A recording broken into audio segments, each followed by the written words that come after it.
quotes Chanakya. So he was a great politician. He's not known as a great devotee, but Prabhupada quotes his moral instructions quite often. So first of all, why this is important? Morality, ethics. This is part of what is called Niti Shastra. There are different levels of scriptures. We have the Bhakti Shastras, and then like Bhagavatam, and then we have Dharma Shastras. They describe the obligations of a human being according to Krishna. And then we have what is called Artha Shastra. This is something, it's part of the scripture, but it teaches more day-to-day, more nitty-gritty details about how to succeed in life. And although this is also according to Krishna's rules, because this world also is Krishna's world. It doesn't matter that it is material, it follows Krishna's rules. It doesn't follow our rules. Still, you could use this Arthashastra, these rules for success in life. You could use them in connection to Krishna, or you can use them disconnected with spirituality. It's up to you, but they are there. And they'll give some result, because this is how the world is made. However, they'll give, if you follow them without the connection to Dharma, or in, God forbids, against Dharma, then it will give a very short-term result, and then there will be long-term back consequence. What is the example? Duryodhana. Duryodhana was very good in politics, and he succeeded, apparently. For a short time, he drove away Yudhishthira Maharaj and the Pandavas. But then he had to face the consequences. And at the end of Mahabharata, he's with broken ties, and he's losing his kingdom, and then he has to go to heaven. And the Pandavas rule for a long time, much longer than he. So moral instructions we find also in the Bible. If you remember, there are different, the 10 Commandments. They are moral instructions, moral injunctions. One of them, it says, honor your mother and father. And in this way, you have a good life here on this planet Earth. So this is the only commandment that gives also the result. The other commandments, they don't give the result. They say, just don't do this or do this. No, usually it's don't. There are don'ts. So by following this, first of all, understanding this, what is the nature of morality? It is what pleases Krishna ultimately. This is Krishna, because he's the creator of this place. He knows the rules. He tells us what to do, how to live properly, so that we can be successful materially and spiritually. And sometimes we try to disconnect morality from the Lord, but we should know that even being nice, which we think is self-evident, everybody should be nice, right? Is it? But being nice without connection to Krishna, it's material, and it won't give us the ultimate good, because when something is not connected to Krishna, then we don't really know this thing. We don't understand the reality, the dharma of this object or behavior or anything. And for example, we shouldn't steal, right? Why this is bad? What do you think? Don't steal. Why this is bad?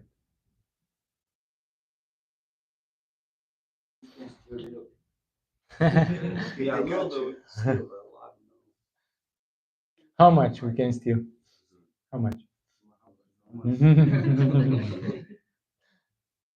Yes.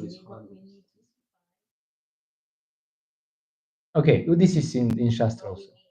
Yeah, you can eat meat also if you need to survive. This is the example of Vishwamitra Muni, great sage, who had to eat dogs. It's one point. But stealing is bad because in Ishupanishad, the point is that it is not good or bad just because of our sentiment. I feel it is bad, so it is bad. No, we have to see how this is connected to Krishna. How is this is pleasing or displeasing to Krishna? Then we know why something is good or bad. So why stealing is bad? In Ishupanishad, there is famous mantra. Isha vasyamidagga saravayat kincha jagatyam jagata tena tyaktena bunjita magridah kasyas vidhanam. And this means Krishna has given us our share to me, to you, to the whole world. And we have our proper share of Krishna's property.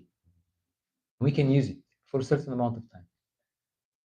This is our offering to Krishna. And this includes our body, our intelligence, our mind, the facilities that we have. So all this is meant for to facilitate our devotional service. That's the real goal of it. So if we interfere and Magrida Kasisvidana, one should be happy with his own, what's the word there? Not share, but quota. And one should not encroach upon someone else's quota. Why? Because in this way we will interfere with his service to Krishna. That's why stealing is bad. It's just one example. And everything else in ethics, in morality, we have to be able to connect, to explain, to understand how is this connected to Krishna. How, by following this rule, I actually please the Lord. Not because I feel or the people feel that it is good. No, it's not good enough that somebody feels in some way.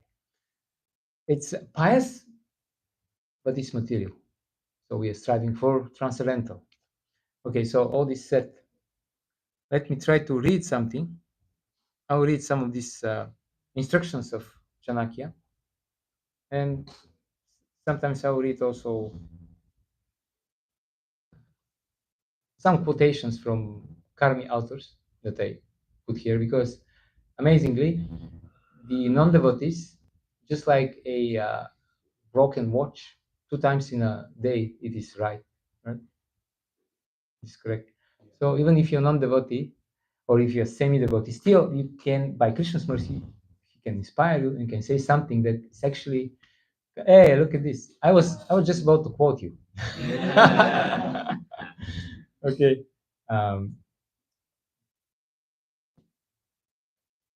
Yeah. No, I will do actually, but a little later.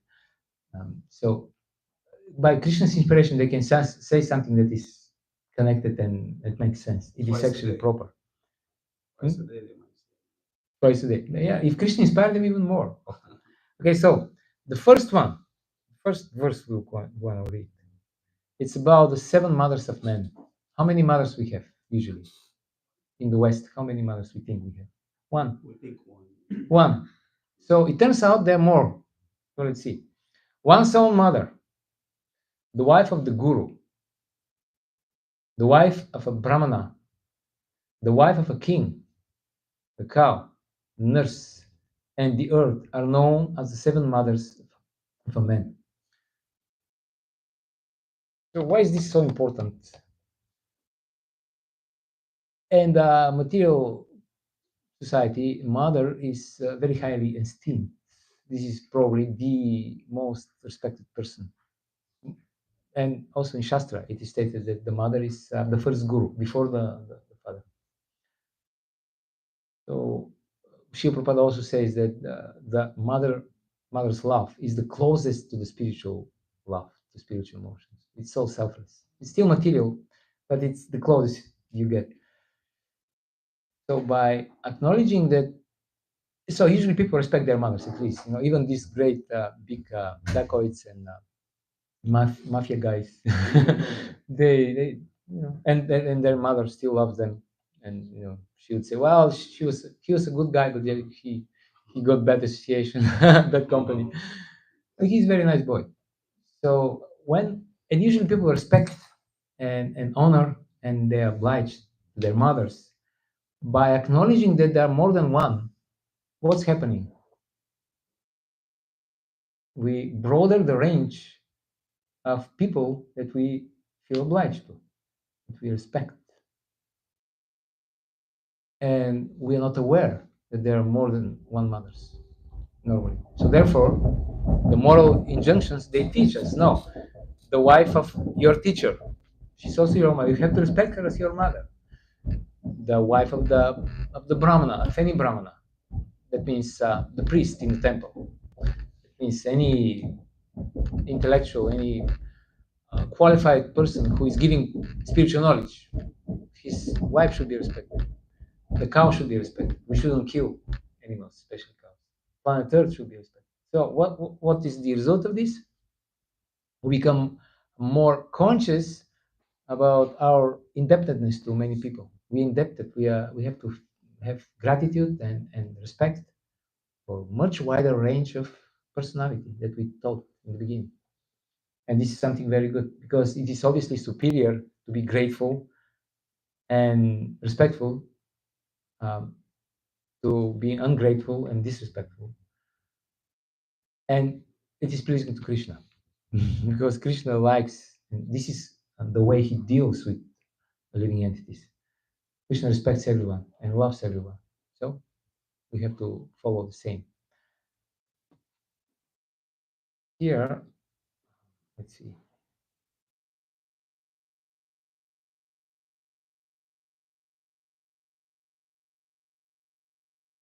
When I was a kid, for example, in the school, when the teacher would enter the room, the schoolroom, then we would have to stand up. Did you have this in your school? No. Well, you see. So back in the day, this was the normal behavior. Everybody had to stand up, and according to the Vedic culture, this is the proper way to greet a superior person. Let's say now, if Jed Veda Maharaj enters this room, we all have to stand up, and then we have to offer obeisances by bowing down. First, you stood up, stand up. And even from Ayurvedic point of view, it is healthy because when you see a superior person, your life airs go up, and you have to follow them. If you don't, you get sick. In martial arts, they have that. Yeah. Teacher sons. Every traditional form of culture. Do you have this? Some like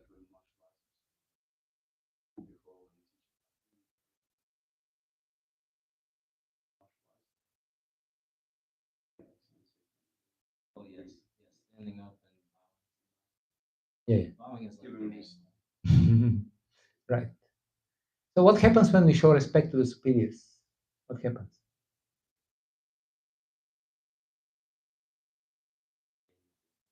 Yes. Mm-hmm. You also lower your false ego Yeah. and understand that somebody may be greater. Yeah. Feel grateful. Yes, Krishna is pleased because we honor the rules that he created. And by being humble and respectful, then the teacher, the superior, he or she is more inclined to share his or her opulence with us in form of wisdom, knowledge, whatever, experience. And if we don't show respect, then that means we're not qualified to receive it. Okay, then, yeah, Krishna says in Bhagavad Gita, just try to learn the truth by approaching a spiritual master. Inquire from him submissively and render service unto him. The self-realized souls can impart knowledge unto you because they have seen the truth. So the next one, knowledge or information, or spiritual or material knowledge. Life without knowledge is empty, and all directions are void for those without friends. Wherever you go, there is no solace. All directions are empty if you don't have friends. Household life without the sun is void, and for the poor, the whole world is void. So here I wanted to speak a little bit about the difference between knowledge and information, or between spiritual and material knowledge. So we usually equate information with knowledge. Also, sometimes when we speak about spiritual knowledge, we say information. But there is a difference. Material knowledge, or simple information, informs us about this prison house. This material world is prison house, and it guides us. Of course, this is according to, again, according to Krishna's rules, because he made, or Maya made, this prison. Material knowledge explains how to navigate in this maze, but it doesn't give a way out of it. It doesn't describe how to get out of the prison house. So no matter how well informed materially we are, first of all, unless we understand what are the real problems in life and how to solve them, we don't make any progress. Here, what are the real problems of life? First of all, people don't know it, don't even know that. What are the real problems? What Krishna says in Bhagavad Gita. What are the real problems? The four things, yes. Janma, Mrityu, Jara, Vyadi. These are the real problems. Old age, disease, death. Yeah. And yeah, this is another one. So people, usually materialistic people, they respect very much science, and scientists. They are something like modern oracles, or priests even, because they create technology, and technology works, and it's very useful. And therefore, people think, well, if they are so smart to create iPhone, then they should know what's going on. But that's not the case. So I will read here something from American writer Fred Reed, who says, "Science enjoys great prestige, as it has led to great results, such as iPhones. Perhaps because of these scientists, for some reason, thought to be smarter than the rest of humanity, and are seen as almost like priests. Yet they have nothing to say, and can have nothing to say about meaning, purpose, origins, destiny, consciousness, beauty, right and wrong, good and evil, bad, love, etc. So trouble begins when one tries to stretch a system beyond its premises. Here we come to scientism as distinct from science. Scientism means the notion that science can explain everything. It can explain something to a certain degree, but not everything. It doesn't deal with, for example, materialistic science doesn't deal at all with, well, of course, they try to explain it, but they don't really know what is consciousness. Because according to materialistic science, consciousness shouldn't even exist. It's kind of, some of them, they say it's kind of anomaly. Why it's there? You cannot measure it, you cannot see it, you cannot touch it. And according to them, everything that cannot be measured by scientific apparatura, I call this machines, it doesn't really exist. Yeah. So consciousness is like this. We cannot deal with it, let alone meaning of life. Science basically tells you about the prison house. Exactly. Yeah. So there is another author here, Neil Postman, who writes in his book "The End of Education." It's story. Okay, so here he speaks about the science God, because belief in scientism is the religious belief, because there is no proof for their claims, for their main claims. So he says, this, the story of the science God, of our origins and of our end, is, to say the least, unsatisfactory. To the question, how did it all begin? Science answers, probably by an accident. Big Bang. To the question, how did it all end? Science answers, probably by an accident. And to many people, the accidental life is not worth living. Moreover, regarding the question, what moral instruction do you give us? The science god maintains tight-lipped silence. It places itself at the service of both the beneficent and the cruel. And its grand moral impartiality, if not indifference, has made it welcome the ruled over. That means science is used by all types of people and not always for the better of humanity.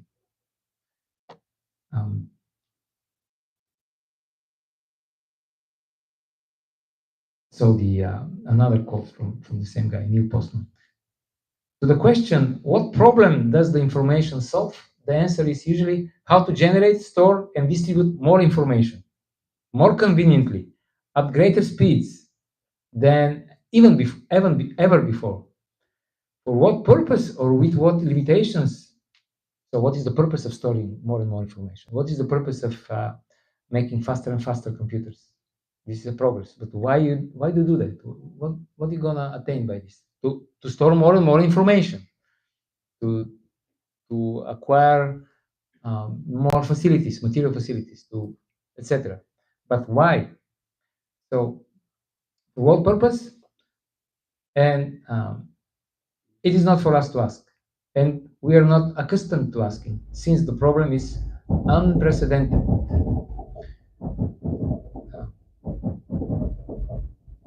So this is the difference between knowledge and information. And in Bhagavad Gita, Krishna has very interesting definition of knowledge, if you remember. In which chapter is this? Chapter 13. Krishna explains knowledge in a very special way. He says that knowledge actually is virtues, good qualities. Humility, pridelessness, non-violence, tolerance, simplicity, approaching a bona fide spiritual master, cleanliness, steadiness, self-control, renunciation of the objects of sense gratification, absence of false ego, the perception of the evil of birth, death, old age, and disease, detachment, etc. So these are good qualities of the character. This is the real knowledge. Also, in many places, Mahabharata, for example, the result of studying Shastra should be good character. This is the real result. Traditionally, in the Gurukulas in India, when they have exam at the end of the studies, what they do is the teacher comes with a big pot, and the students are watching what is inside, and then there are brooms inside. So then they are assigned as a examination. They are assigned to different places, areas in the school, and they have to clean. So this is the test. What have you learned for so long is tested by your ability to clean. Well, there are other tests, of course. This is not the only one, but this is one of the major ones because it reflects whether you have developed these virtues of character. You know, in India, how they choose a bride or a bridegroom for their children, for the boy, for the girl. You know, they what they do, they of course they do the charts, and when they see that there is some similarity and some compatibility, then the parents, they visit the parents of the boy or the girl. So what they do, they go and they have a chat, and they take some food, and then they go to the kitchen, and then they take this, these spoons for dal, then so this is the ladle, and the how do you call this, the scoop. So where they meet, there is one place that is very difficult to clean. It's from the other side. If you don't know how to clean, this will be dirty. So this is what they do. They just clean. Oh, okay, that's enough. No more questions. That's it. If it's dirty, that's it. So because the boy and the girl, they have to be compatible. That means the standards of cleanliness, everything should be equal. So if they are from this level, they know that they shouldn't go below that, because there will be problems.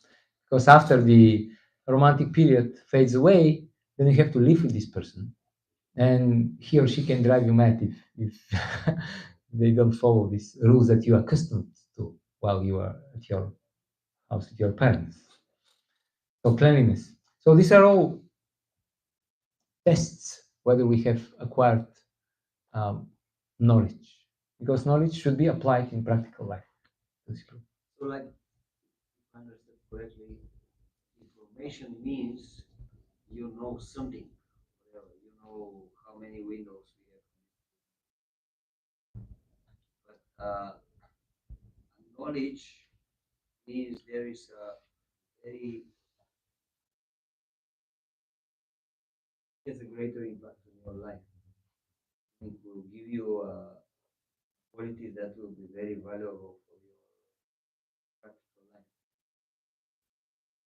Because Yes. information, a good guy can have information, and the bad guy can have the same information. Both of them can use it. Whereas the knowledge should give you a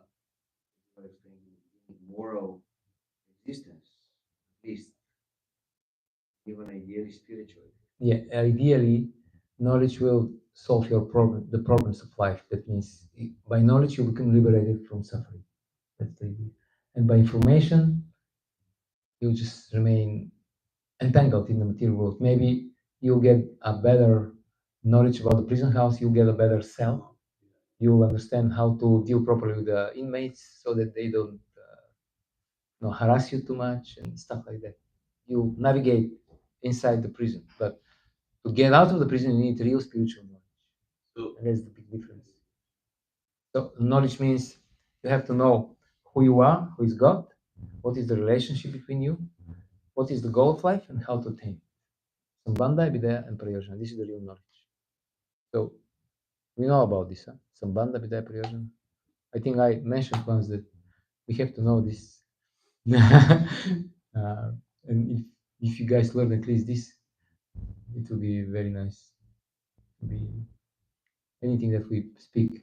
Anyway, yeah. So I said, but like for me, I think it's not only like I can have the same knowledge as you, but if I don't apply it, I can read the same book, I can read the Gita, but Yeah. the next day, like so it's like actually living the knowledge, and then you gain some experience through that living, and like okay, I guess your character changes after Yeah. that. So it's hard, because you have to convince people not to only read but to apply. Yeah, exactly. Yeah. so this world only knows information. This world, they consider it knowledge, but really it's Yeah. not a knowledge. No. Unless it is connected to God and leads us out of this material entanglement, then it's just simply information. It doesn't do us much good. I mean, it's useful, but not really. We'll remain in suffering. Prison. Yeah, we remain here. Hare Krishna. I mean, here in this room, that's great. Mm-hmm. Kind of like learning how many windows there are on the sinking ship. It's like the ship's going down, but I know how. I know, yeah, I know from where the water comes Yes, through. yes, I know. Exactly what's the reason of why we're sinking, and I mean, it can be useful for right now. yeah. Therefore, a little later we'll read how. Maybe it's the next one. How even a snake with a valuable gem, poisonous snake, venomous snake. Srila Prabhupada gives this analogy quite often. It is not less poisonous, venomous, because it has a jewel. So this is compared to the materialistic scientists.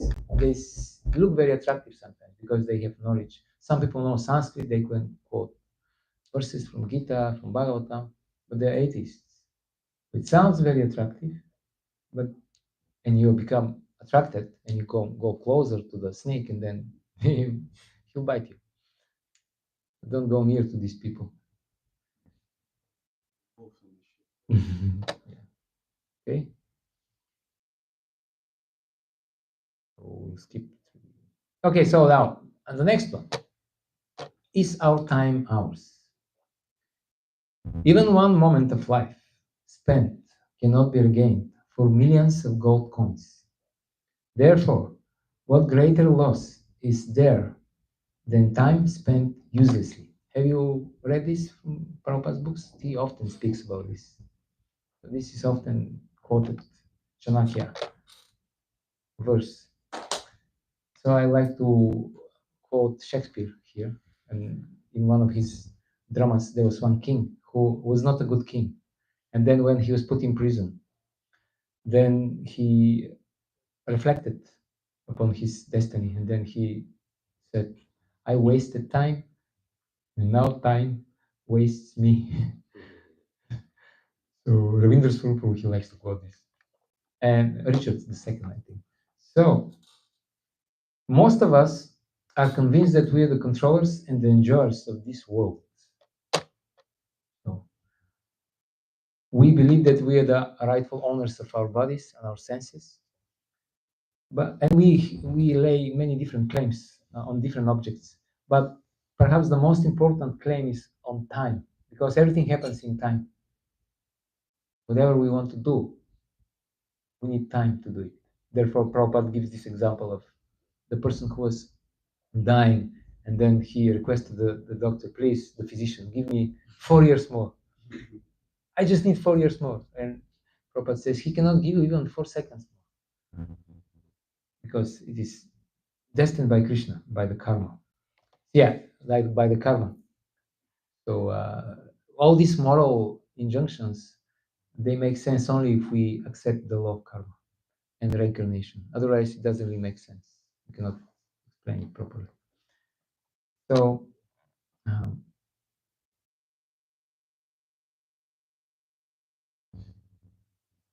we accept.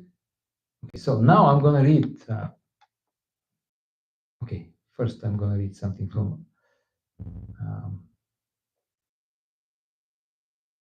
Louis Mumford, his book Techniques and Civilization. Talking about time. So in his great book, Techniques and Civilization, he shows how, beginning from the 14th century, the clock. We have a clock here. Yeah, right there. Yeah.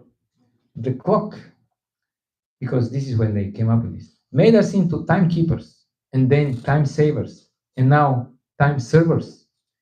In the process, we have learned irreverence towards the sun and the seasons, for in a world made up for in a world made up of seconds and minutes, the authority of nature is superseded. You understand the idea? So we have a clock, and then we don't need to see the sun anymore. The universal. Yeah, we don't need to refer anymore to the moon and to the sun, to the nature, to the seasons, because we have a clock. We made detach from the rhythms of the Exactly. universe. And so indeed, with the invention of the clock, eternity ceased to serve as the measure and focus of human events. And this, though few would have imagined the connection, the inexorable ticking of the clock may have had more to do with the weakening of God's supremacy than all the treatises produced by the philosophers of the Enlightenment. So perhaps Moses should have included another commandment: thou shalt not make mechanical representations of time. Because this mechanical representation of time is the clock. So because this weakens our connection to God. We think we're independent. If you notice, I don't know if you're aware of these things, but because I distribute books quite often, especially in Europe, so in the summer we often go to the coast, and there are many casinos there. So we enter the casinos to distribute books there, to sell books. So these places are dark. There's no sunshine inside, and it's purposefully done for the same purpose, because people want to, the owners of this place, they want the people there to stop noticing time. So, and when there is a sunshine, then you see, okay, the sun is up now, it's dark, so that means the whole day has passed. They don't want you to know that. So everything is dark. It's like the Bila Svarga. below Svarga there is no sunshine. These are the heavenly planets of the demons. So they are not worried about time because they don't see the sun. This verse from Bhagavatam, Ayur Harati Vaipumsam, Udyan Astan Chayanasau, Tasyarti Yat Kshano Nita, Uttama Shloka Vartya. With the sunrise and the sunset, the sun shortens the lifespan of everyone. With one exception, those who use their time to glorify the Lord. So the demons who live in a heaven, demonic heaven, they don't see the sun, so they are free of this anxiety. So they think they will live like this forever.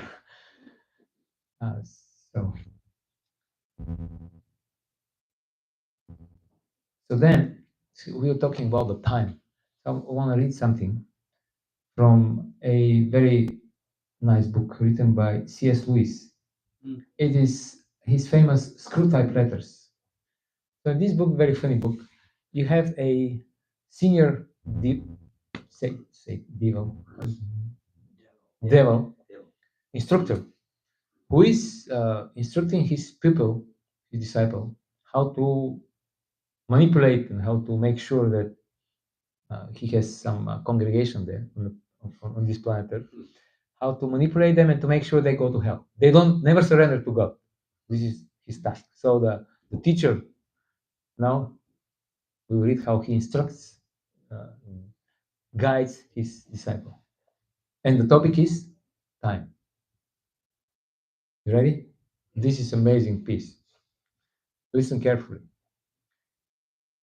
Men are not angered by mere misfortune. This is a letter that he wrote to his disciple. Men are not angered by mere misfortune, but by misfortune conceived as injury. And the sense of injury depends on the feeling that a legitimate claim has been denied. The more claims of life, therefore, that your patient, this is the term he uses for the human that he's supposed to, what's the word, Indoctrinate. to indoctrinate with, and to make sure he doesn't surrender to God and take him to hell forever. So this is the patient. So the more claims on life, therefore, that your patient can be induced to make, the more often he will feel injured and as a result, ill-tempered. So this is teaching of Bhagavad Gita also. Ahamameti. If you think I'm the body, that means everything that is connected to the body is mine. And that means you lay claim on many objects. They'll be yours. And then you'll be ill-tempered. You'll be frustrated because they're not yours. And you'll be, yeah, that's what he says. Perfect design. Yeah, like for example, you're the father or the mother and you have kids. These are my kids. That means they have to do whatever you say. Yeah. If they don't do what you say, it's a big injury. It's painful. Now, you have noticed that nothing throws him into a passion so easily as to find a tract of time which he reckoned on having at his own disposal, unexpectedly taken from him. It is the unexpected visitor when he looked forward to a quiet evening. This happens sometimes to me. I look forward to a quiet evening in a temple, let's say back in Bulgaria. And then it's very quiet temple. It's not like this temple, very small, not so many people. So there are many quiet evenings there. Not like here. Here you don't have you hardly have any. And then some big group of Indians comes to the temple in the evening. Then you have to, or not Indians, some other visitors. So you have to take care of them because these are Prabhupada's guests, in the temple. So you cannot just lock up yourself upstairs. You have to come down, and then the whole plan that you had for the quiet evening disappear. So that's what he means here. Or the friend's talkative wife turning up when he looked forward to a tete-a-tete with a friend. Tete-a-tete, I think it's French. That means just only two of them. They want to talk something, so they don't need third party. And then the wife turns up exactly then, and she's very talkative. So this is very annoying. They throw him out of gear. Now, he is not yet so uncharitable or slothful that these small demands on his courtesy are in themselves too much for it. They anger him because he regards his time as his own. This is my time. And feels and feels that it is being stolen. You must therefore zealously guard in his mind the curious assumption, my time is my own. This is what the devil says. You have to guard in his mind this curious assumption that my time is my own. This is what Maya, in other words, wants us to think. He wants to think that this is my time. Let him have the feeling that he starts each day as the lawful possessor of 24 hours. Do you have this feeling sometimes? So that's what Maya wants us to have, this feeling. Now I can do whatever I like.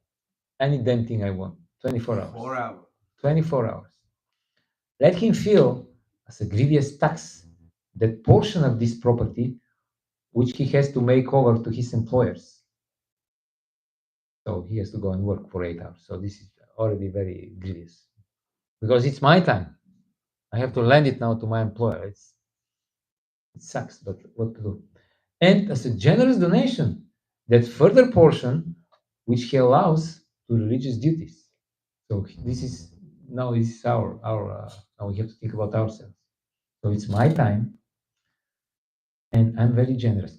I'm very good personality, spiritual, and I give part of my time to chanting Hare Krishna. For 2 hours, I chant, but it's my time. How nice he is. I'm very advanced. You see, spiritual. I give this 2 hours to Krishna and I chant the holy name, but it's my time. Okay, so we're here playing a game. Who will recognize himself in this? I think we all do to some extent. But what he must never be permitted to doubt is that the total from which these deductions have been made was, in some mysterious sense, his own personal birthright. You should never allow him to doubt this, that this is my time. Don't let him doubt this. So he continues, you have here a delicate task. The assumption which you want him to go on making is so absurd that if once it is questioned, even we cannot find a shred of argument in its defense. There is not even a shred of argument. It's so absurd, this assumption that this is my time. So he says, don't argue with him. Don't. It's not a question of convincing him that he owns this time. No, don't go there because it is so weak, this assumption that there is no even one argument in favor of it. What you have to do is something different.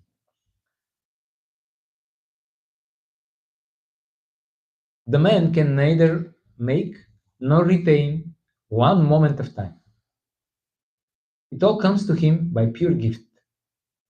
He might as well regard the sun and moon, his chattels. What is chattel? Like property.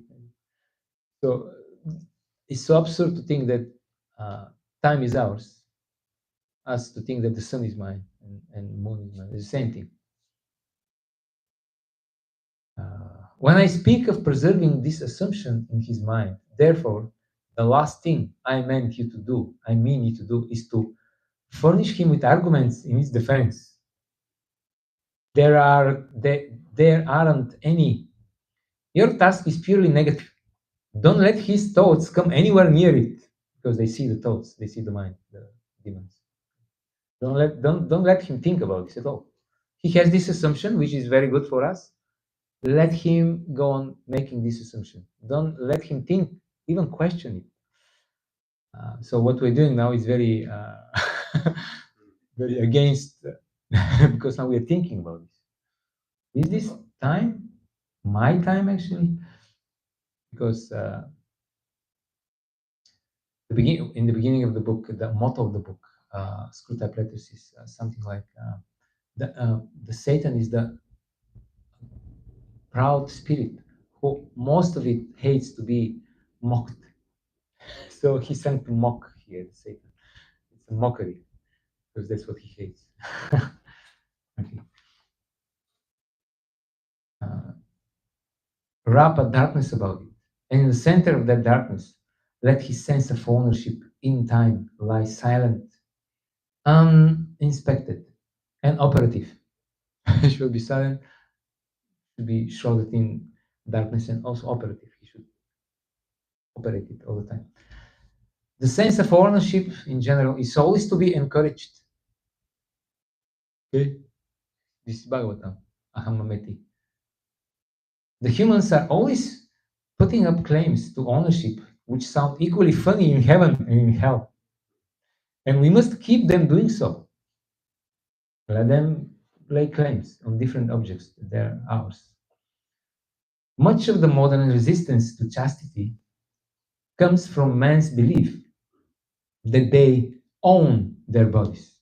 Have you seen this? My body, my right? The abortion. So that's what he's talking about here. By 78 years ago, talking about the same thing. So they, from man's belief that they own their bodies, those vast and perilous estates, pulsating with the energy that made the worlds, in which they find themselves without their consent, and from which they are ejected at the pleasure of another. Another is God, but he doesn't, because he cannot tolerate. So another means Krishna, but they don't say another. It is as if a royal child whom his father has placed for love's sake in a titular command of some great province under the real rule of wise counselors should come to fancy he really owns the sides, the forests, and the corn in the same way as he owns the bricks in the nursery floor. On the nursery floor, we produce this sense of ownership not only by pride but by confusion. And all the time, the joke is that the word mine, in its fully possessive sense, cannot be uttered by a human being about anything. So nothing is ours. So this is the end of it. The quotation. So, in other words, we should not claim that we own anything. Just like, for example, time. When you claim that you have the time to, for example, these 24 hours, you lose them. If you don't claim that you have the time and you use the time in service of Krishna, you will not lose this time. Right now, when we're talking about Krishna, we're beyond time. The sun doesn't shorten our lifespan because we are beyond time. We talk about Krishna, and Krishna is beyond time. He is the origin of time. He's time factor personified. But if you lay claim on it, then we lose it. Okay? You want to say something? How much? I think we are. That's it, no? 8:15. You know, we can read one. Mm-hmm. Maybe just read the wisdoms without the football. Okay. An evil man should be avoided, even though he may be decorated with great knowledge. He is just like a venomous serpent adorned with a jewel on his hood. Is not such a snake fearful? This is what we're talking before that. Okay, next one. Oh, there are 4 kinds of enemies in household life. 4 kinds of enemies. You ready? Yes. A father who is a debtor. What's what? Yes, debtor. Oh, he owns the debt. Yeah. So he's an enemy. Why? Because the son has to pay the debt. If he dies untimely or timely, and he's still temple, then the son has to pay. So he's an enemy. Better keep him alive than An unchaste wife. unchaste. Unchaste wife. The wife is unchaste. She has a paramour. That's an enemy. A wife who is beautiful. It's another enemy. And a foolish, ignorant son. If she's a devotee, she's not enemy. Okay. Then she's beautiful, She's beautiful outside and everybody gonna be inside. chasing. But here we're talking about excessively beautiful wife. That means she, first of all, she will be attractive to many other men. And this is a problem. And also, Well, depends her character. yeah, still, it is a risky business, because too much attention, even girls with good character might be influenced. So better don't take the risk. Yeah, exactly. That's yeah, yeah, because she's too attractive. And another problem, first problem is that people will be attracted to her. Another problem is that you'll be too much attracted to her. What was the solution? Find a mediocre, beautiful one. I was hoping then you ask this question, and I have the answer for you. The person that wrote that never had a wife. Yeah.